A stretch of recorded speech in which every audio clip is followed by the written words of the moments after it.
Today's episode is sponsored by the App Solutions, a healthcare software development company trusted by Google, Red Cross, and InterSystems. If your organization is looking to positively impact software development roadmap, the App Solutions is a great choice. You can delegate your product streams or augment your existing engineering team with qualified specialists. The App Solutions is capable of solving software engineering and interoperability challenges, setting up and maintaining compliant infrastructure, as well as designing and developing machine learning capabilities.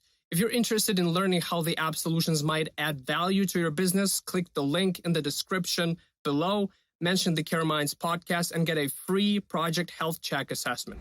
Greg, thank you very much for joining this Care Minds podcast. It's great to have you here. It's a pleasure to be here. Thank you for having me. Mental health and wellness is something that is close and dear to pretty much everybody on this planet. And a lot of latest advancements happened in the field of mental health due to the extensive influx of data that we haven't experienced before. And Gregory is a great person to talk to with regards to applying data science in mental health space. I wanted to start this episode with asking you, Greg, why are you so passionate about applying technology to depression diagnostics and treatment? Yeah, no, that's a great question. So in my current role, I'm the Chief Technology Officer at Compass. And so I develop a lot of the AI and technology that is used by the company. But as I think about my career, right, post my PhD, which I did in biostatistics, I headed to the West Coast where I worked primarily for large and small companies, but either on the biotech side with a fairly short stint in automotive. But the more I got involved in mental health, and this is not the first kind of mental health company with a tech twist that I've been at, the more it became impressed upon me how profound and critical this issue really is, right? A statistic I recently remembered and saw again in a paper was, if you take the countries with the top 10 highest economies where such statistics are collected, something like 1 in 6 adults will suffer from depression during their lifetimes, right? And in other countries it's not better, it's just harder to get these statistics, right? And unfortunately, like, everybody I know either knows someone or directly in their family or themselves or their friends that suffer from mental illness, right? And so coupled with the fact you have this enormous population that has been underserved historically, is deeply suffering, and I feel that AI, digital health technology can really make a difference for these patients. There's this famous quote that if you can't measure it, you can't treat it, by Lord Kelvin. And one of the things that I think about is that if you look at the oncology space, if someone has a type of cancer, they will sequence it, they will measure it. You have all these kind of fantastic tools and diagnostics to understand. If someone is suffering from treatment-resistant depression, what that means is they've tried other medications that didn't work. And that is not that they're resistant to treatment themselves, that the medicine didn't work for them, and which is a vastly different type of measurement. And I feel like as our technology progresses, as we're able to get better signal and better diagnostics, we will start unraveling what is happening in these diseases. We'll start getting a better understanding of how patients progress through them. And with that better understanding, we'll be able to treat them better. We'll be able to find drugs that work better. We'll be able to create drugs that work better. I feel like AI has a large role to play, and that excites me in the morning when I get up. And to be quite honest, that's why my whole team is doing what they do at Compass.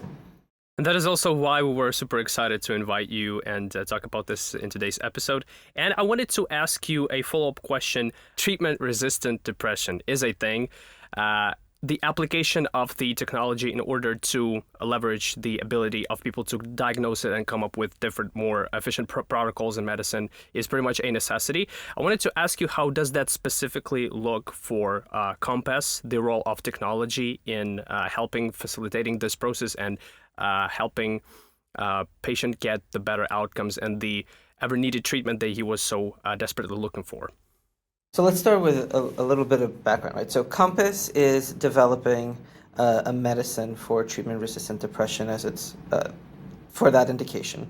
Our drug is currently undergoing phase 3 clinical trials for this, right? The drug is a synthetic psilocybin, and we are looking at other indications such as anorexia and PTSD, but and I also should be clear, it hasn't been approved yet in any country, right? We're still going through clinical trials, and as part of the process, when a participant in our clinical trial comes in, it's not like they just get the drug and then go home.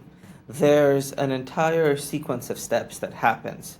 Assuming they meet the criterion to participate in the study, there is a protocol that occurs, and in that there are several steps. The first is there's what's called a preparation session, where the trial participant meets with a therapist or other specialists and talks about what they're going to experience and what to prepare for during the actual what we call administration session, where they get the synthetic psilocybin, right? Then comes the administration session, which is the actual, let's call it 6 to 8 hour experience where they take the compound, they have the psychedelic experience, and go through that. And then the following day, within 24 hours, there is the integration session. And during that integration session is when they talk about the experience, they reflect upon their emotions and what they have went through, and have more conversations about the process. And so it is a more involved process than, say, your typical drug that you get. And a lot of the technology that we're building it's with the intention that, if and when the trial is successful and we become commercial, how can this technology be used to help potential future patients? How could it be used to help future providers, therapists? How could it be used to help payers and things of that nature? And really talk about how do we improve the entire patient care journey for the patient, for the providers, make it more seamless, and make it easier. Thanks, Greg. And maybe you would talk to me about some of the AI advancements in that regard. How does AI component help in that treatment? Sure, no, that'd be happy to. So recently, we actually published a paper on this. We did an analysis retrospectively, so after the fact, of our phase 2b data. And what we analyzed, if you recall, I talked about the integration session that happens after the drug administration. We analyzed the speech patterns that happen between patients and therapists. So I should probably pause here and say that every participant in our trial that we analyzed consented to this type of research and so forth. But assuming the participant consented, we analyzed this conversation. And what we found was, using a machine learning model, specifically if you're into machine learning, we used what's called a zero-shot large language model to compute the valence and the arousal of every single utterance. So you can think of an utterance as a sentence or a part of a sentence that explains a single thought between the participant and the therapist. And by looking at the valence and arousal, we were able to then determine whether the participant would have a significant drop in their depression symptoms, as measured by the standard, what's called the MADRS score, both 3 weeks after the session and 12 months, so 3 months after the session. So by looking at from our phase 2b data, we were able to predict what would happen to that person quite a ways out, and then potentially that has implications such as, in the future, might they need more treatment, might they need extra support, or did it work, etc. Now, What is valence and arousal? We talk about that in the paper. So valence is where you are in the emotional spectrum from sad to happy. And arousal is where you are in the emotional spectrum from very subdued to very energetic. So, for instance, high valence and high arousal would be something like overjoyed.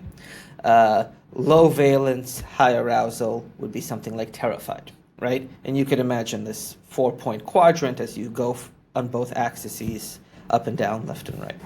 My whole team deeply believes in trying to move the science forward so that ultimately we can help people that are suffering from mental health. So the paper is available to the public. We made sure it was available as an open access article. We have a preprint available if you want to read it. We also put the code up on GitHub for those that are interested, for other academics or researchers that are curious. And I'm happy to share the link if people are interested. This is very interesting, and I wanted to ask you a follow-up question. Does that analysis help with the actual decision-making when it comes to a protocol of treatment, or does it serve more of a kind of study purpose where you collect the data and analyze, train the model so that could be implemented in, let's say, future developments? Great question. So at the moment, this is a research question that we are pursuing to generate hypotheses and investigate the science, right? As more data comes in, we will continue to augment our models and see this. And then should there be enough evidence, we will then consider. But at the moment, this is considered to be a research question. Yeah, this does not impact the phase 3 study. We collect the data. It's not an endpoint or anything of that nature. Got it. Thanks for clarifying that. I wanted to ask you a product development related question. How does the digital team work with the scientists that are conducting the research?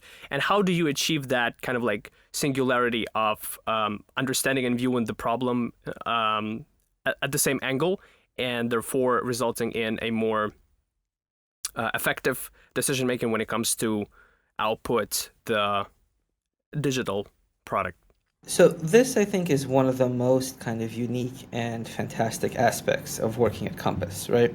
Everyone that I know that works here is unified by the mission, right? And which is to ultimately help provide better treatment for patients suffering from mental illness, right? That includes the clinicians, that includes the therapists, that includes the clinical operations, that includes the HR and the finance and the digital team, right? And so everyone brings kind of their own unique skill set to this problem. And unified by this mission, it almost becomes great, how do we work together? It's not a question of what do I need from whom, it's almost a question of how do I absorb all this knowledge from everyone else that is also working on to create to help them and help them move the mission forward. And everyone kind of pitches into that thought. And so what that happens, when working with the medical side of the house, our mission is to integrate with them and learn as much as we can to help them, and likewise they integrate with us to learn as much and help us as we can. And there's been this fantastic transference of knowledge where you learn all this information from fields that you're typically not exposed to. And I think that is one of the things that makes Compass quite unique, right? It's not just a pure tech company or a pure biotech, or it really has this fantastic combination of skills and abilities that ultimately will go into helping patients in the future, we hope. I wanted to ask you what kind of thinking and empathy goes into translating a complex and vague subject of depression into more sort of tangible concepts that could be applied to machine learning, even though the subject itself is quite complex, but much more streamlined in terms of understanding how to connect the dots instead of talking about depression.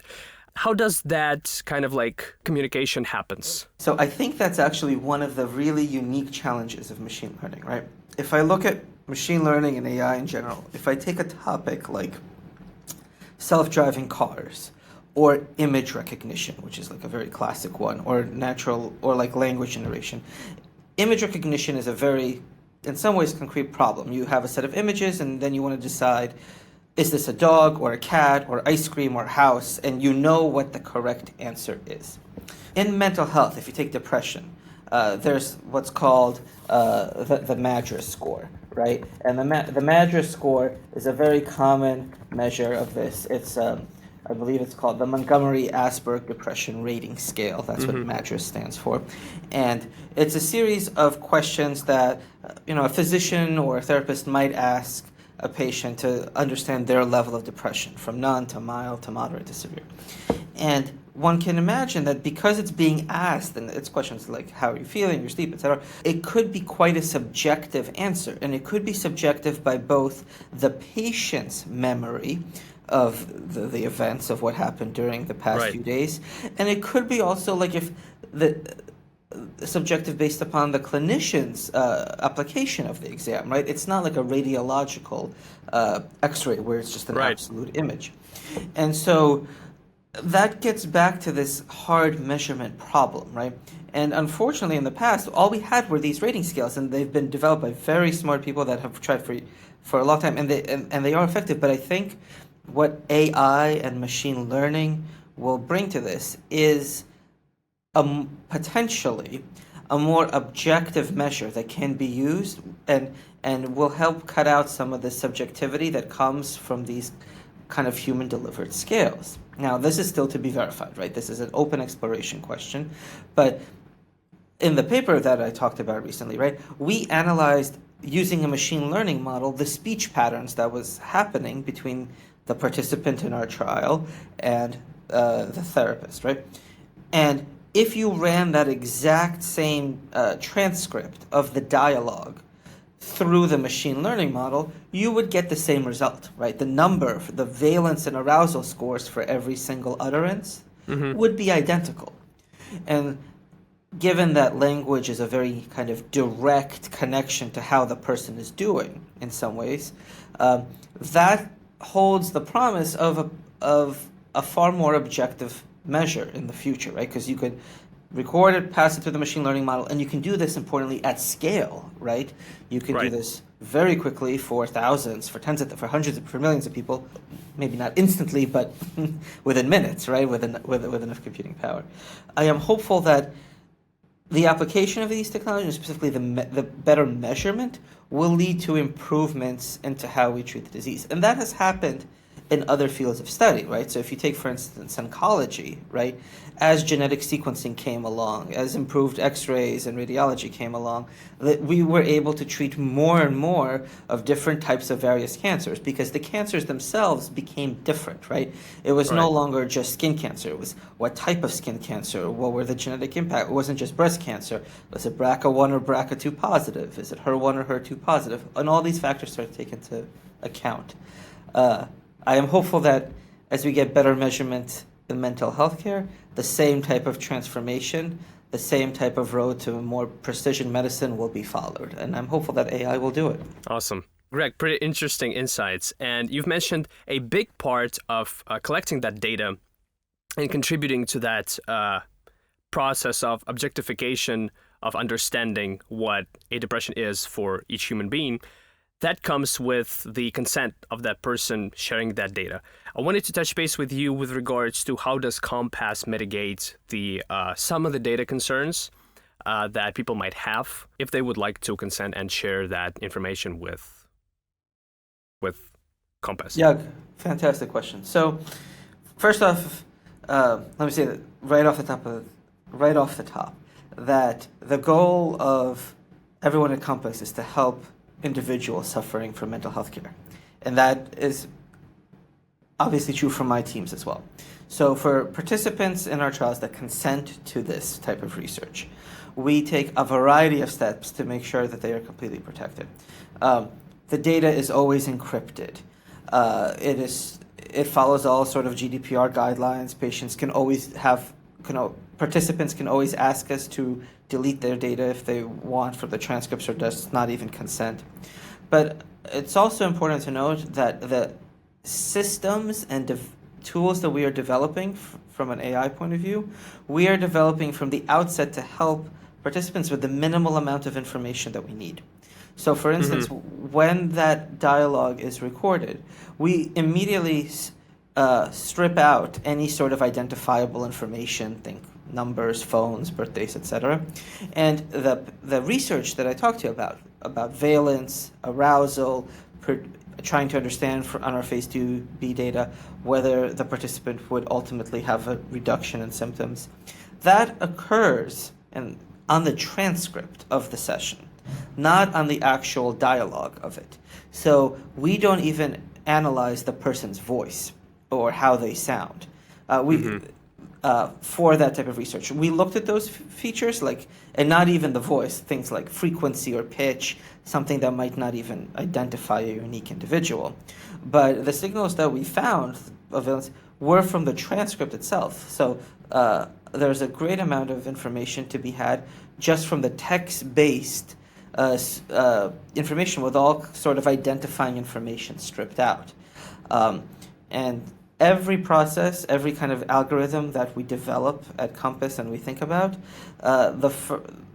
this is top of mind for myself and my team. How do we not only protect the patient, but make sure that we protect them throughout the entire process, make sure that we don't collect anything that we don't need, and put the individual first, right? Because ultimately, that's why my team joined Compass, right? We joined to help these individuals. They could have all gone to, big tech or ads or wherever. Yeah. They're here because they know how big of a responsibility this is, right?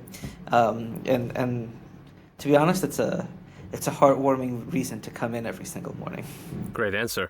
I wanted to talk to you a little bit about the mass adoption of such technology. It is notorious that healthcare is very conservative, and rightfully so. There's many reasons for that. But what do you think, in your opinion, are the existing roadblocks to mass adopt AI and machine learning for, once again, augmenting the physician's understanding of the disease and helping him to do his job more efficiently? So I think I really want to emphasize something you just said, which I really love, right? You said, what is the role of AI in augmenting the physician's responsibilities and things? And I think that is exactly, you hit the nail on the head. That is exactly how I think of it. I think as the technology progresses, the AI and the physicians, or really people in all industries, it will kind of augment their job so that the technology does best what it can do, and the humans will do best what they can do, and that will drastically reduce the burden on them, the overhead, things of that nature. And the classical example that I think of is like the smartphone. Are there issues with the smartphone in terms of overuse? Of course there are, right? But if I think about now versus 40 years ago, it would be almost impossible for me to navigate a city like New York or London if I'm traveling there, without a smartphone having a map and a timetable, or even order at a restaurant, right? It makes my life kind of easier. And I think AI will do that in the long term. And I think it's technology, as developed by us, is always flawed because it's technology, but we're getting there. And it's important to realize that it is a journey as we proceed. Now, to your point, tech develops very quickly, right? Right. The last kind of breakthrough of generative AI and these large language it's been developed for a few years, but it hit the scene almost overnight, right? And people started talking about it. And regulatory frameworks move slower, and to your point, rightfully so, because they need to evaluate this technology, they need to understand how to apply it. But they want to do this, right? Because at the end of the day, just like Compass is working to help patients with suffering from mental illness, the regulatory but also want to help patients. They're there to protect them, right? And to make sure they are taken care of. And so we all have the same objective and the same goal at a high level, right? We all want to help individuals suffering from mental illness, or really any disease where AI might be applied. And it will take time. It will take different efforts. It will take expertise to be developed. But I am not personally concerned that this will not happen, right? Because it does have it does have an impact on people's lives, and everyone sees this, right? And so, just like the automobile went through an evolution of safety. At one point, seat belts were not allowed. At one point, airbags were not in cars. So will the medical community, right? They will start realizing how to share data. They will start realizing how to technically protect the patient's privacy while also mining the information to provide additional insights to the physicians. These types of tools will be worked out partially by the entrepreneurial community, partially by the regulatory bodies, partially by large industry and tech. But it will come together. It just might take a little longer than, say, a pure tech play where there's less oversight. This is a great summary, great understanding. I love it. And yeah, I wanted to wrap up this episode with a question. We can kind of like speculate on this a little bit.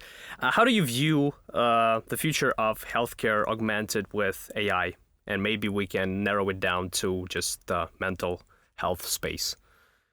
Yeah, it's always hard to predict the future, right? Because the future is always changing, and it changes quite quickly. I think in general, AI is already starting to penetrate healthcare, right?